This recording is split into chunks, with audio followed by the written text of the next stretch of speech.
Overnight, Trump leaked a private text message from the French president that said, "I do not understand what you are doing on Greenland." Hours later, he threatened 200% tariffs on French wine to force Macron to join his board of peace. Then he posted AI-generated images of himself planting the American flag on Greenland with a sign reading, U.S. Territory EST 2026.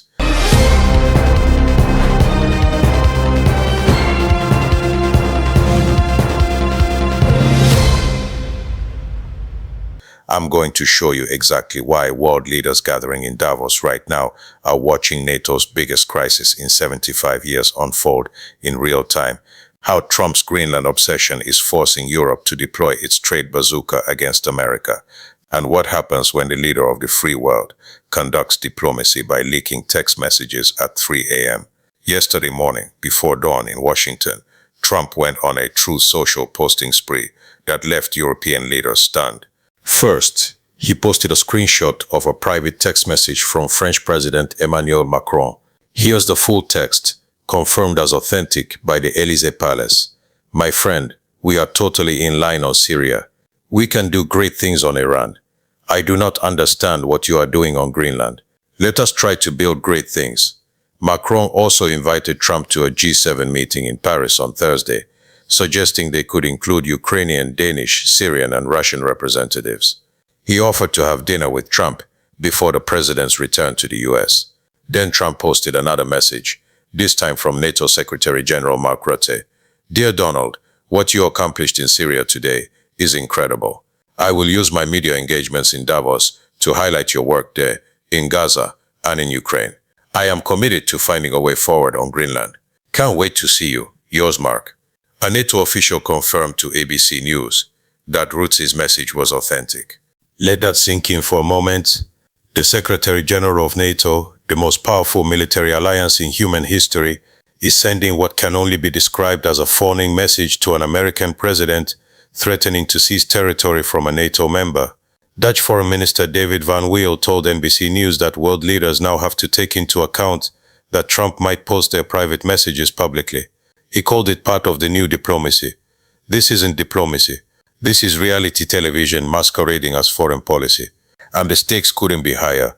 On Saturday, January 18th, Trump announced that effective February 1st, he intends to impose a 10% tariff on goods from 8 European nations: Denmark, Norway, Sweden, France, Germany, the United Kingdom, the Netherlands, and Finland. Why these 8 countries? Because last week, they sent symbolic contingents of troops to Greenland at Denmark's request to show solidarity. Let me be clear about what symbolic means here. Denmark and its European allies sent small contingents of troops to Greenland last week. We're not talking about invasion forces. We're talking about a handful of soldiers making a political statement. Greenland is Danish territory, and NATO allies will defend it. Trump interpreted this as a provocation. Then on Monday, January 20th, Trump escalated further. After learning that Macron declined his invitation to join Trump's Board of Peace initiative for Gaza, Trump told reporters, "I'll put a 200% tariff on his wines and champagnes, and he'll join 200% on French wine and champagne." For context, European Commission President Ursula von der Leyen called Trump's tariff threat a mistake that undermines the trade deal forged between the US and EU last July. At the time, Trump called that deal the biggest deal ever made. Von der Leyen said simply, "In politics as in business, a deal is a deal." But Trump has now made clear that deals only last as long as they serve his immediate political interests. What Trump actually wants in a post on Truth Social Monday night, Trump announced he had agreed to a meeting of the various parties in Davos about Greenland. Then he added, "As I expressed to everyone very plainly, Greenland is imperative for national and world security. There can be no going back on that. Everyone agrees, except everyone doesn't agree. That's the problem." When asked by reporters what he planned to say to European leaders in Davos about Greenland, Trump said, "I don't think they're going to push back too much. Look, we have to have it. No explanation, no strategic justification. Just we have to have it." Here's what makes this crisis so baffling. The United States already has everything Trump claims to want in Greenland: military access, There's a 1951 defense agreement between the United States and Denmark that grants America essentially unlimited military access to Greenland. The US already operates Pituffik Space Base, formerly Thule Air Base, in northwest Greenland with around 200 personnel. This base is critical for early warning missile detection and satellite tracking. Under the 1951 agreement, the United States can establish as many additional bases as it wants. Former US Ambassador to NATO Kurt Volker, speaking from Davos, explained, "The US has the right to put any military facilities on Greenland that we feel that we need to. We have that agreement with them. In fact, during the Cold War, the US maintained 17 bases in Greenland. We're down to one now, but there's no legal or political obstacle to building more." Trump himself identified two reasons for wanting Greenland: security in the Arctic and access to mineral resources. On security, NATO already defends Greenland. An attack on Greenland is an attack on Denmark, which is an attack on NATO, which triggers Article 5, the collective defense provision that has only been invoked once after 9/11, when European allies rushed to America's defense. On minerals, Greenland has vast deposits of rare earth elements, uranium and other critical minerals, but there's no obstacle to US companies mining there. Greenland's government welcomes foreign investment. The only barrier is the massive ice sheet covering most of the island, which makes extraction expensive and difficult. Volker put it plainly, there is no obstacle to US access to mineral resources in Greenland, other than the ice sheet that covers the island. So it is expensive and difficult, but there's no other impediment, legal or political or otherwise. The off-ramp nobody's taking. Volker suggested what he called a soft landing for this crisis. If we come up with a formula that identifies and specifies the US has these rights to do anything it needs to do militarily for security of North America to access mineral rights there, and we could even go so far as to suggest that the bases that the US has in Greenland, we can have more of them. We used to have 17. We're down to 1. We can build back up again, if we want to. And those bases could even be sovereign US territory, but not all of Greenland. In other words, give Trump the substance of what he wants: military access, mineral rights, sovereign US bases, without requiring Denmark to surrender Greenland itself. That would be a victory Trump could claim. Europe would be relieved. Denmark would maintain sovereignty. Greenland's 57,000 residents, who overwhelmingly do not want to be American, would remain Danish. Problem solved. Except Trump won't take it. He's insisting on ownership. Full stop. Now let's talk about what happens when you threaten tariffs on America's closest allies over territorial demands. They consider non-negotiable the anti-coercion instrument. The European Union has a tool it's never used before. It's officially called the anti-coercion instrument, but everyone in Brussels calls it the trade bazooka. Here's how it works. If a third country uses economic coercion to force the EU to change its policies, the EU can impose massive retaliatory measures: tariffs, investment restrictions, restrictions on public procurement, anything that inflicts economic pain. French President Macron warned in Davos that the tariffs could force the EU to use its anti-coercion mechanism for the very first time against the United States. Can you imagine that, he said. Think about what that means.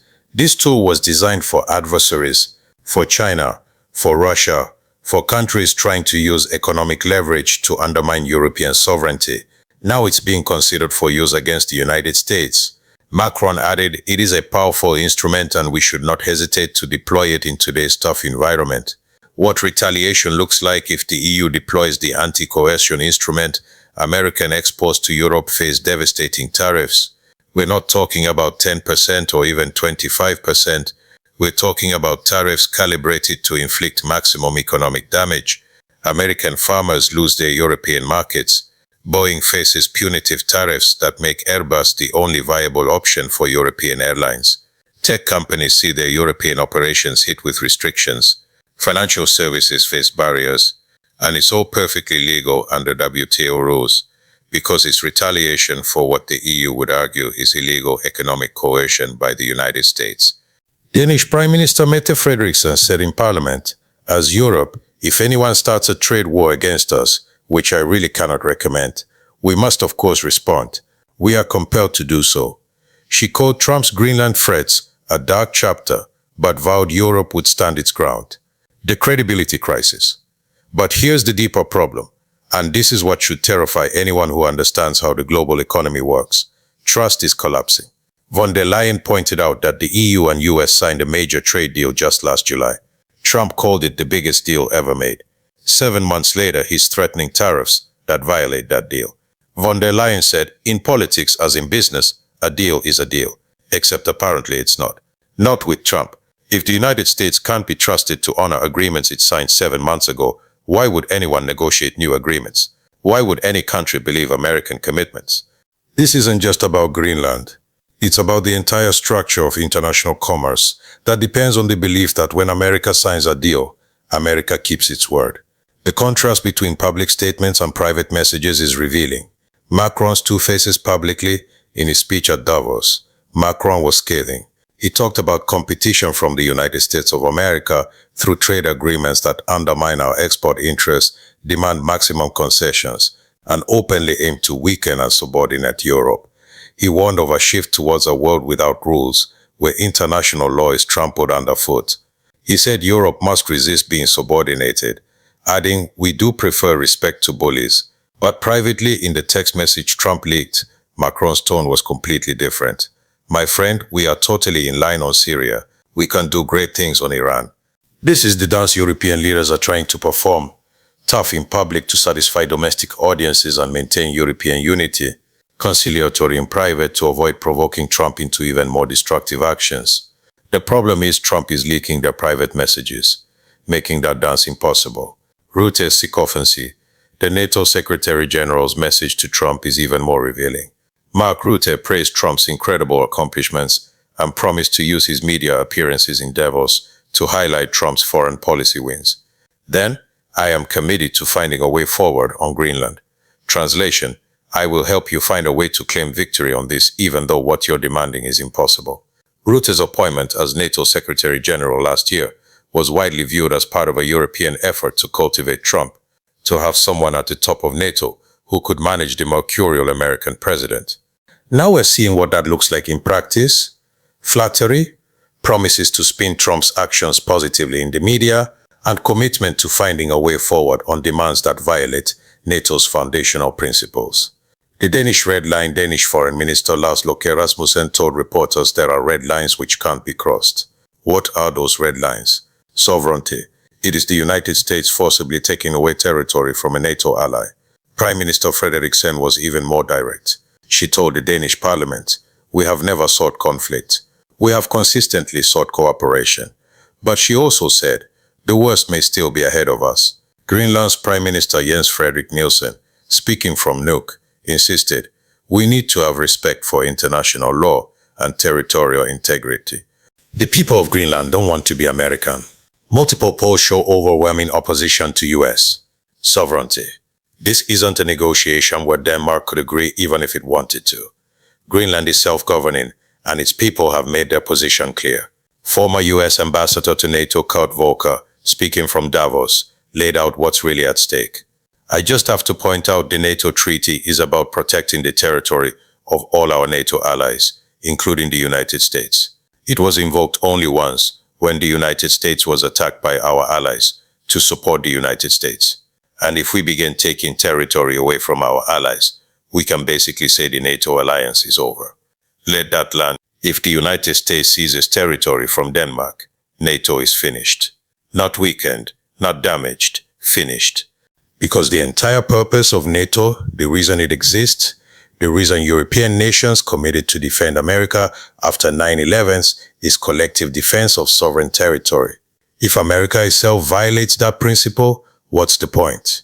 The historical parallel, there's one precedent for a major power seizing territory from a neighbor in Europe in recent memory: Russia's annexation of Crimea in 2014.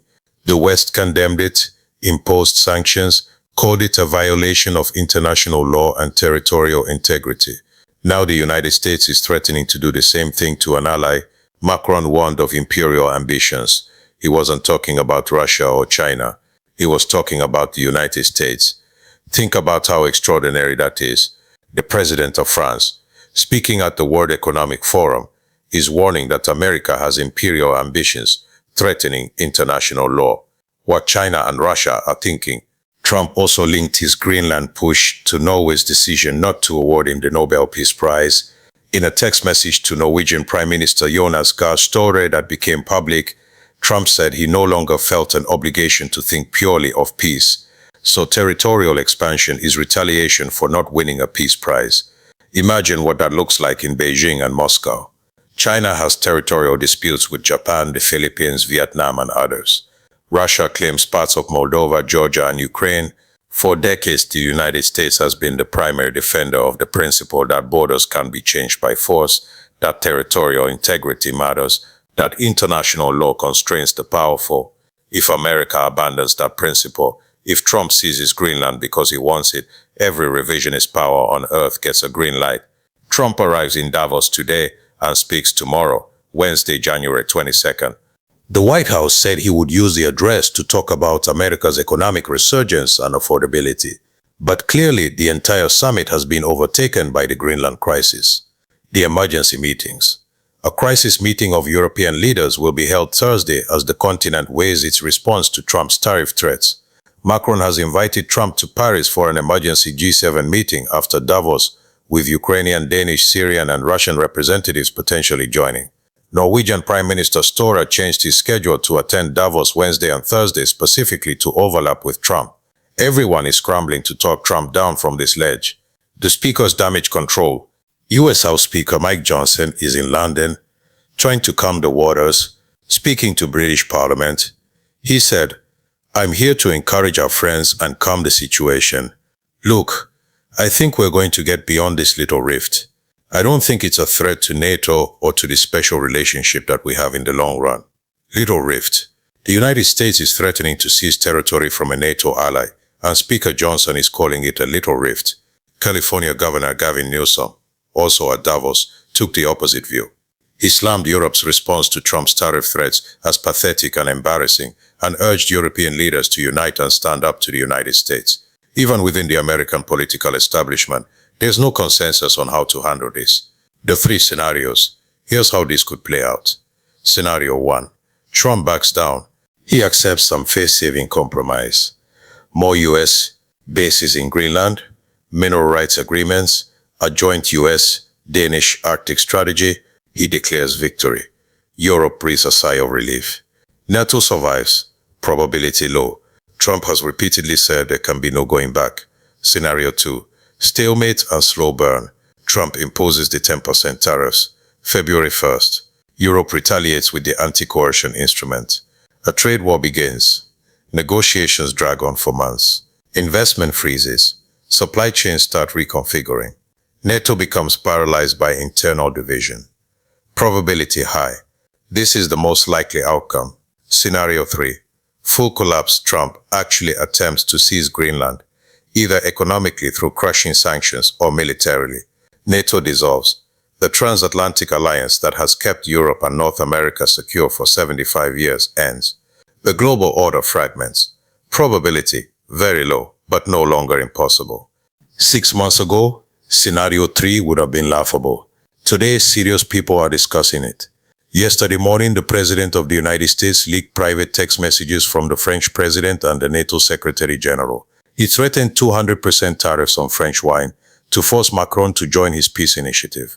He posted AI-generated images of himself planting the American flag on Greenland. He said he needs to own Greenland because Norway didn't give him the Nobel Peace Prize. And world leaders gathering in Davos right now are trying to figure out how to prevent the collapse of NATO without openly acknowledging that's what they're doing. This isn't normal. This isn't strategic. This isn't even coherent. Former Ambassador Volker laid out a clear path to resolution. Give Trump the substance of what he claims to want. Military access, mineral rights, sovereign U.S. bases, without requiring Denmark to surrender Greenland itself.